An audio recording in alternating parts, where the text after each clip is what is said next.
maintenant, vous allez vous suivre comme ça à la brigade. Je vais vous suivre. Laissez-moi enlever mes chaussures. Vous me suivez comme ça. Non,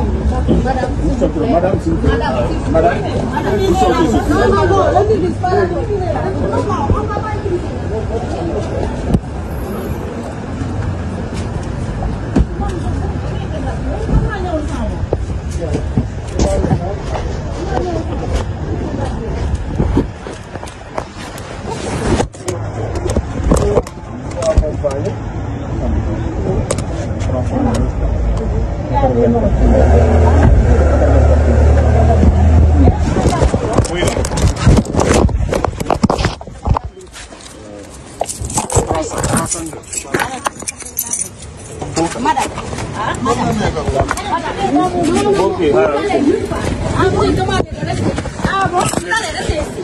Restez ici. Vous n'obéissez pas. Vous n'obéissez pas, restez ici. Utilisez la force.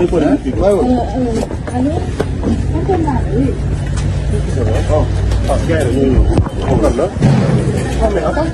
S'il vous plaît, envoyez-moi.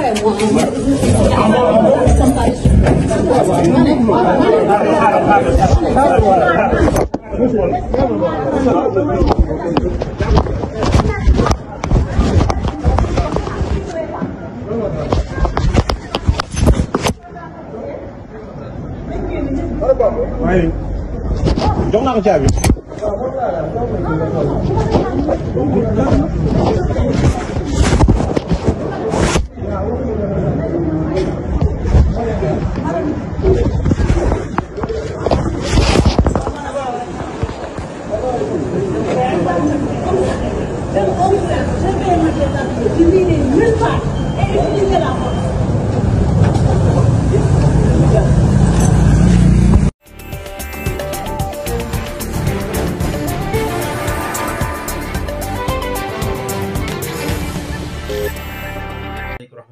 Sama mbokk sénégalais yi maa ngi leen di ziar sama gars yi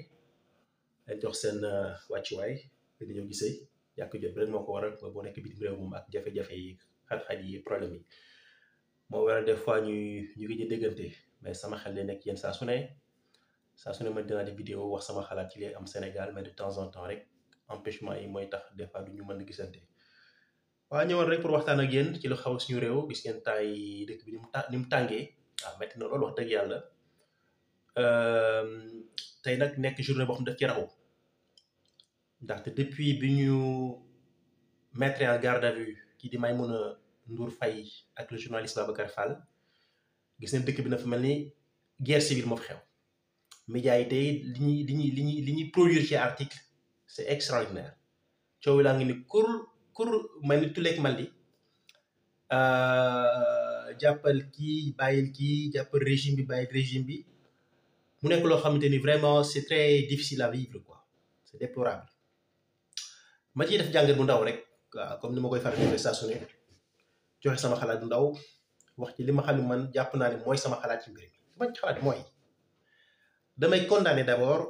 la descente inopinée de la gendarmerie sénégalaise mi nga xam ne moom moo dem ci les locaux de la 7TV pour interpeller la journaliste Maïmouna Faye Ndour loolu moom dafa nekk loo xam ne dama koy interpeller ndax man kenn gënuma bëgg liberté d'expression te dama jàpp ne une nation un pays mënta am démocratie tant que amul liberté d'expression gis naa ñu bari di citer article naan wéy journaliste gendarmerie li ñu def am na fu ñu ko teg ci article nangam d'accord na mais ku mel ni Madiambal Diagne nga xam ne c'est un fugitif dafa daw yaakaar naa ni bàyyi benn journaliste di ko defal interview wala ñaari journaliste di ko defal interview wala ñett du changer dara ci mbir mi parce que ñëpp xam nañ le personnage à qui nous avons affaire on a affaire à un fugitif on a affaire à un mercenaire de la plume on a affaire à un menteur à un bonimenteur à un manipulateur et surtout à un lâche parce que ragal mënta weesu nga def toj-toj bu rëy ñu war laa jàpp nga daw bàyyi sa njaboot ginnaaw bàyyi sa jabar ginnaaw bàyyi sa doom ginnaaw ragal mënta weesu loolu kooku c'est un fugitif les Espagnols wax un cobarde c'est un cobarde c'est un fugitif c'est un lâche kon ku mel noonu boo defee lu mel nii tey dafa mel na nga koy jox du grain à moudre da nga koy may lu mu wax en plus amul benn njariñ parce que li ñu def c'est contre-productif jàpp nga Maïmouna Faye Ndour may nga l'opposition lu ñu wax may nga journaliste yi xam ne dañoo déguisé en journaliste mais xam nañ ne ay opposants lañ lu ñu wax tey jii fan la mujj vidéo baa ngi ci YouTube bi ñëpp nga seetaan l'interview entre Maïmouna Faye Ndour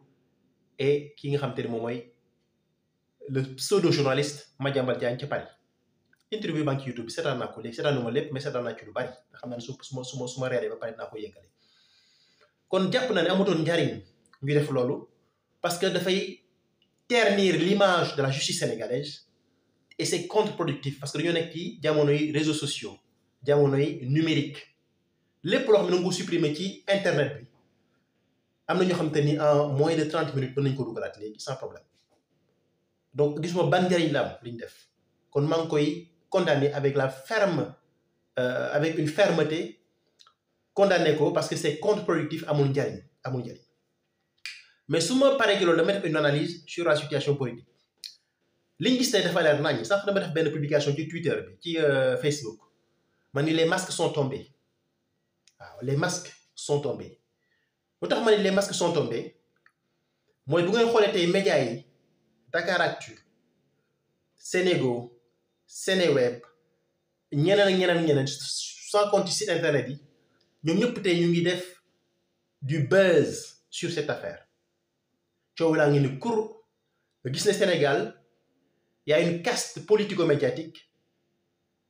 qui est extrêmement puissante et aujourd'hui man li ma gis man mooy un coup d'état médiatique la ñuy commencer di préparer pour ternir l'image du gouvernement en place coup d'état médiatique bi nga xam moom la ñuy def jamono bii nii nga xam ne médias yi bari dañ ci ànd li ko waral lenn képp la daaneel Ousmane Sonko ñu bari dañu mais Cheikh ba affaire bi du Ousmane Sonko affaire bu ma jàmbat non dafa am loo xam ne il faut ngeen comprendre Ousmane Sonko c'est l'élément perturbateur entre guillemets pour la presse sénégalaise parce que presse sénégalaise dafa nu mu baaxee loo xam ne noonu la daan toogee mooy corruption Madiambal Diagne tey il est devenu très riche wax na ko sànq ci interview bi il a investi dans l'immobilier mooy lan mooy lépp jëm ci mbirum kër ay terrain te loolu ñëpp xam nañ ne boroom xaalis moo ci investir naka le journaliste simple journaliste en 12 ans de règne de Macky Sall naka la nekkee un magnat de la presse sénégalaise au point de devenir un investisseur hors norme le mec il est bourré de fric boroom xaalis la li ma wër ba wër Paris boo demee tey ci ay hôtel lay dal wala yoo xam te ni c'est extraordinaire parce que sànq ci interview nee na jabaram bi mu feebaree hôpital américain bi nekk Paris fa dañ ko su ma jumul fa dañ ko hospitalisé woon te hôpital boobu ñëpp xam nañ ni c'est un hôpital qui est au cœur de Paris te hôpital boo xam ne boroom xaalis yi dëgg ñoo fa yóbbu seen famille du hôpital boo xam te ni hôpital bu pour ñëpp la comme ay hôpital Salpêtrière wala demee noonu c'est des gens yoo xam te ni depuis 12 ans Macky Sall daf leen a choyé comme doomam mu ndaw yar leen toppatoo leen di leen jox xaalis bu baree ay passeport diplomatique lu leen neex lu ñu am ku mel ni Madiambal Diagne ak ñeneen ñu mel ni moom dañoo bëri ci médias yi parce que bu leen fàttali ne le régime de Macky Sall c'est le régime le plus entouré par la presse sénégalaise par les journalistes Macky Sall les journalistes kese ko wër ay Yakham Mbaye ay Jules Diop grand bi sant Fall nekkoon dëkkoon Nord Foire xamoon naa ko bu baax ma fàtt turam kii di Madiambal Diagne ay Tunkara ak ñeneen ñoo xam ne du mu tudd seen tur parce que xëy na dañoo bëri ba mënuma leen a xam ñoom ñëpp nag gis nañ ni l'arrivée de Sonko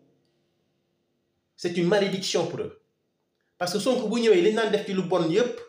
di corrompre dugg ci bureau yi dugg ci ministère yi di encaisser ay chèques passeport diplomatique yi rek mënatuñ ko am léegi jamono bii Sonko est dans leur collimateur Sonko jamono bi il est dans le collimateur de la presse sénégalaise jamono bi patron de presse yëpp gis ngeen bu yàggul kii di patron de presse bu Walfadjri mooy Cheikh Niass defoon na aussi moom it jëfëroo woon na fi bay wax naan waaw parce que amatuñu xaalis nangam Sonko ñëw na sama bureau xam waxtaan ak nangam na parce que xaalis la soxla woon ñëpp xam nañu Walfadjri c'est un média qui est en faillite depuis des années amatuñu xaalis amatuñu dara donc dañoo jàppoon ni bu ñu jàppalee Sonko bu Sonko toogee rek day daal di commencé leen woo ñu ñëw ñu commencé leen jox xaalis parce que médias yi fi nekk yépp noonu lañ doon fonctionner Abdoulaye Wade bi mu nekk opposant bi ñu demee ba xam ne léegi Diouf toog dañu ànd ak Wade ñëw jox leen ay milliards yu bari bi ñu demee ba xam ne lépp léegi Wade daanu année 2009 jàpp 2010 xam ne Sénégal la commencé yëngatu ñu bari dooleel nañ ci Wade ñu rallié wu ci Macky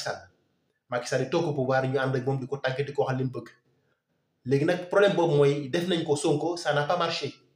ils ont tout fait pour côtoyer Sonko ils ont tout fait pour se rapprocher de Sonko mais doxul léegi nag comme que amuñ loolu li ñu bëgg mooy déclarer la guerre à Sonko d'une autre façon léegi li ñu gis jamono bii nii c'est ce que j'appelle moi le putsch médiatique le coup d'état médiatique nañ def lépp lu ñu mën ba briser la relation entre Sonko et Diomaye ñu tas diggante Sonko ak Diomaye boo tasee diggante Sonko ak Diomaye moom léegi benn solution la am soit day écarter Sonko définitivement Sonko nekk opposant gars yi am jàmm ndax Sonko bu xasee ba nekk opposant te amatul benn pouvoir parce que bu leen fàttali ni jamono bi Sonko c'est le premier ministre du Sénégal Sonko c'est le chef du gouvernement képp ku ñuy tagg wala ku ñu tabb ministre moom moo la nommé ministre képp ku ñuy dàq itam bu ko neexee suba ñu dàq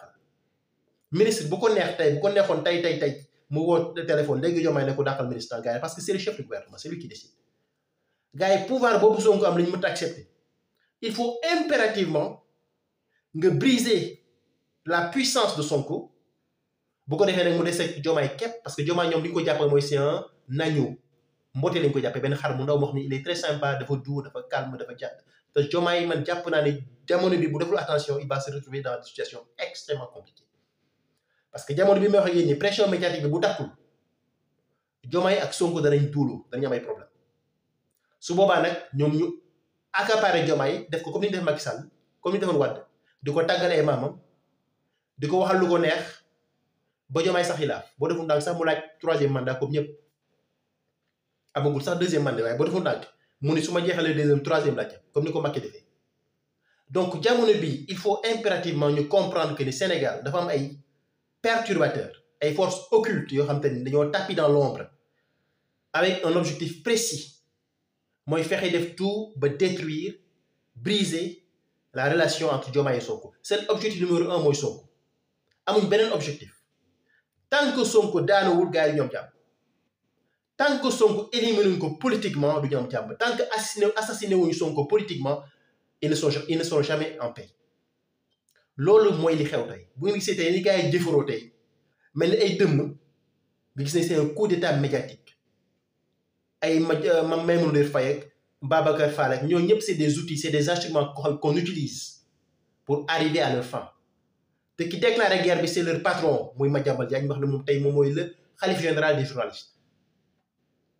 tey le cartel de journalistes bi nekk Sénégal xam ne ay wóyu lañ ay fenkat lañ ay sàcc lañ c'est des corrompus parce que dañoo am ay médias yoo xam ne mënuñoo fay seeni employés ñu ci bëri ñoom c'est des gens qui ne peuvent pas payer leurs employés qui ne peuvent pas rémunérer leurs employés donc ils sont obligés de corrompre le système de mentir pour soutirer de l'argent au système jaar naa ci journaliste xam naa lu mu demee fii France journaliste yi fi gën a am doole am xaalis mooy ñu nekk ci télévision yi képp ñooñu rek ñoo am xaalis mais boo xoolee journaliste nekk ci site internet yi am na ñoo xam ne ils ont de très bons salaires mais nag du ay milliardaires de du ay millionnaires ils peuvent avoir des salaires jusqu'à 3 000 euros 4 000 euros mais fa la ñu am ñi am xaalis dëgg-dëgg mooy ñu nekk ci chaîne de télévision bi ay BFM TV ay France TV ay CNews ay France Inter ay France 24 TV5 ak yu demee noonu chaîne de télévision ñoom ñoo am xaalis les journalistes sont très bien payés ils sont gracieusement payés mais médias yi ndaw ndawaan yi gars yi fa nekk ay jàmbaar lañ am nañu des salaires décents qui leur permettent de pouvoir vivre dignement mais duñu ay millionnaires Madiambal Diagne c'est un multimillionnaire Madiambal Diagne il a des terrains à Dakar mais terres yooyu moom à Dakar millions yooyu moom à Dakar ak yi mu def ci compte bancaire di voyager fu ko neex mais fan la ko jëlee la ko wax comment un simple journaliste boo xam te ne yow doo lenn lu simple journaliste comment tu peux te retrouver avec autant d'argent sachant que le métier de journaliste est un métier qui est précaire ku ne xam ne du liggéey bu am xaalis métier journaliste man jaar naa ci du liggéey bu am xaalis jaar naa ci rédaction yi en France xam naa bu baax li ma di wax métier journaliste du métier bu am xaalis l'Afrique est le seul continent bi nga xam te ne gis journaliste bu nekk milliardaire millionnaire parce que dañuy corrompre gouvernement yi di fenn ñu leen di jox xaalis Sonko nag bi mu ñëwee dafa tëj robinet je ferme toutes les vannes fii amatul xaalis bi ngeen di jox dem leen ngeen liggéey di informer objectivement le peuple soit vous pouvez le faire vous le faites si vous ne pouvez pas le faire il y a pas de problème mais dans ce cas ngeen def leneen ku sa média di waaj a daanul liquider sa média ndax ces journalistes dem wuti liggéey feneen ñoom ñu ne déedéet il faut ñu corrompre le gouvernement su gouvernement bi bañee ñu xam ne le problème c'est Ousmane Sonko ñu déclarer ko la guerre li ñu gis tey c'est un coup d'état médiatique bu la ko fàtte on est dans un coup d'état médiatique on assiste à un coup d'état médiatique dont l'unique but est de renverser Ousmane Sonko loolu dinañ ci xam dara léegi nag li may ragal man mooy ñu dem ba jaxase Sonko ak Diomaye ndax li ñu jàpp ñëw mooy Sonko mooy ku xamadi ku réew ki Diomaye mooy ku yaru ki ba ci homme politique yi nekk ci Sénégal sax ñu ci bëri loolu la ñuy wax ba ci kilifa diine yi am na ñuy wax loolu léegi waaye dégg naa benn kilifa diine bu mag Sénégal mu ni Diomaye moom ku yaru la moom fa la yem nag waaye mais bu nee Diomaye ku yaru la li mu bëgg wax mooy Sonko ku réew la ndax li wolof naan wax bu dee dafa wopp nopp yoo koy dégg war ñu wér donc jamono bii ils veulent faire la peau à Sonko ils veulent faire la peau à Ousmane Sonko ils veulent le détruire politiquement bu ko defee ne bu ñu daanelee Sonko nga xam ne nekkatul lenn lu simple opposant ils ont maintenant les coups de franche li ko tubaab di waxee am nañ maintenant liberté nag dem ci Diomaye comme ñoom benn mboote lañ ko jàppee benn xar wax ak moom neexal ko di ko wax li mu bëgg a dégg koppa yi commencé dugal ñoom jàmm li xew ci Sénégal buñ ci waxut man jàpp naa ne danañ am problème bu rëy gis naa nag seytaane yu bari non liberté d'expression est menacée dëkk bi yàqu na Macky Sall sax daanu def nii daanu def na nangam y a aucune liberté d'expression qui est menacée man wax naa la ko ni ñu def ba Maïmouna Faye Ndour rafetlu ma ko parce que man je suis pour la liberté d'expression nañ ko bàyyi mu def interview mu wax ko neex ba yeneen Madiambal Diagne mën nañu ko war a woo mu wax amul problème ça n'a pas d'impact li am solo mooy bi mu jëlee ay bagages am daw rek nga xam ni kii la mu def moo def toj-toj parce que bu defutoon toj-toj du daw ku deful toj-toj looy dawee ba mu dawee rek nga war a xam ni kii deful jàmm te li wolof di wax rek wiiri wiiri jaari ndaari sàcc bu du raw jarut yàqi ndaraw bàyyi leen ko mu wax lu ko neex mais un jour ou l'autre il sera obligé de revenir au Sénégal pour faire face à la justice rawatina jamono bi mu nekk ndax jamono yi sedd la France daa sedd guy bu sedd métti dëgg gëm naa dina tàgg ay bagages ñu war Sénégal ndax fii moom bu sedd méttee amul ay sa jawar dina tàllal cuuraay ak dina toggal ceebu jën yu baax amul fii de waaw fii boo xëy ay spaghetti ngay dóor gi ngeen xamul bu sedd méttee dëgg gëm naa ne sa waay dina tàgg ay bagages am ñibbi mais voilà kon daal sama gars yi kontaan naa ci Ousmane Sonko mi ngi def un très bon travail ñu ngi yàq deram ñu ngi koy